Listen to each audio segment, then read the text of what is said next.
It was 1993, and Ken had just started a new job in Washington, D.C. Ken said, while it paid well and gave me some prestige, it really was a miserable job. My boss in New York was a real tyrant. Also, at the same time, Ken continued, so many of my friends were either getting sick or dying from AIDS. That was an epidemic at the time. One particular morning in January, after all the holiday decorations had come down, it was bitterly cold outside. Ken had to go to a business meeting. But before he left, he got a call from his boss who was angry about something. Ken also got a call from a friend who revealed to him that he was also dying from AIDS.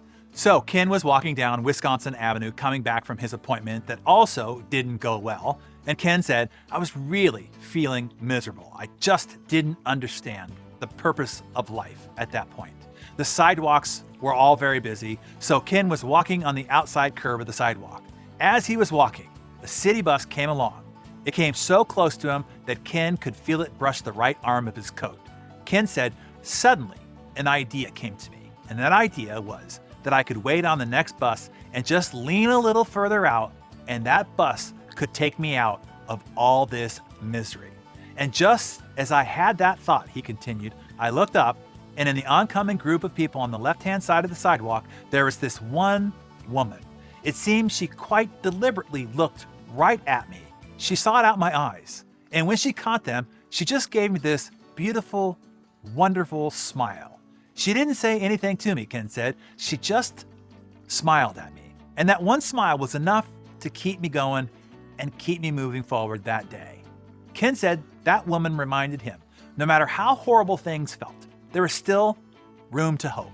Soon after, Ken quit his job in D.C., moved to Florida, and eventually became a minister, a job he loves and uses to provide hope to others, as that one wonderful woman on a street in Washington, D.C. on a cold January day had done for him when she decided to smile at him.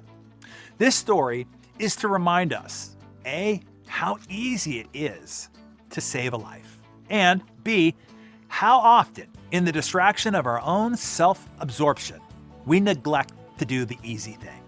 One action, as easy as smiling, making a warm connection, human to human, soul to soul, if even for only a fraction of a second. That one action, you just never know. It just might save a life, and it sure will enhance yours.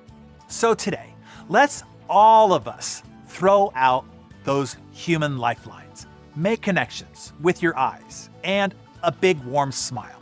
Set a goal, maybe 10, maybe a dozen. If we all do it, we will touch the lives of several million people. Together, we're bound to save a life, or 2, or 10. So practice with me now. Smile. Wonderful. Take that out into the streets, out into the hallways, out into the parking lots, and out to the Zoom rooms with you today. And tell us what your goal number is today. How many people will you catch their eyes and smile warmly at today? Tell us that in the comments below.